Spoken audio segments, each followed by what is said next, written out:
Hey everybody, Sonny's BBQ head Pitmaster Shannon back with another Tales from the Pit tip.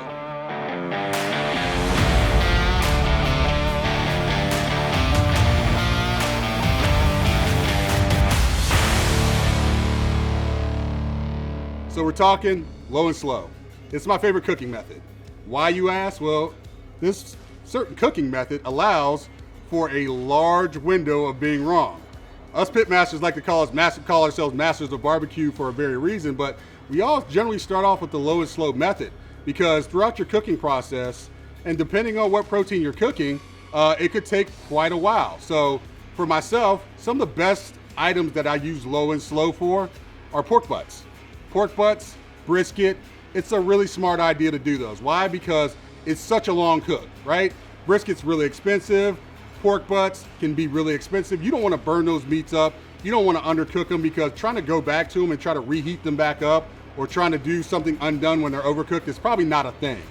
I like to do it with those particular items because it gives me that window. It gives me a larger window than hot and fast to maybe be wrong, to maybe hit my target temperature. I know I want to get my brisket up to 195, 200 degrees. If I'm going hot and fast, it's going to go really quick. Right? And if you get past the 205 mark and you get into higher temperatures, that brisket, you can't bring it back down. You're gonna overcook it no matter what you do to it. The same thing for a pork butt. If you overcook it to a point that it's gonna be dry and disgusting, your family, your friends, whoever you're cooking it for, it's just not gonna be appetizing. So think about that, okay? Some of the tools I like to use for a low and slow kind of cook is foil. If it's been on the smoker for long enough, use some foil. You can wrap it up, get it done a little quicker after all that collagen is broken down. But it's only good as it's called a Texas crutch. Texas crutch means it's a crutch in your cooking. It's good for that, especially if low and slow has been on there for a long period of time. Also thermometers. Thermometers are really good to have around because during a low and slow cook, it's really important to monitor temperature. This one is a read right away thermometer, but they have some digital ones that you can read from your phone, that you can do some stuff even if you walk away.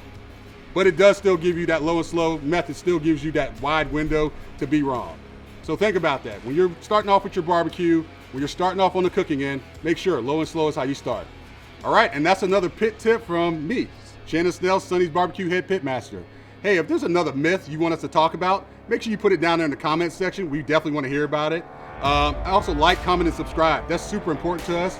And notification bell. That's most important. Anytime this face comes up, you're going to be the first one to see it. You're going to be the first one to hear about anything we got going on. Thank you for joining us. See you next time.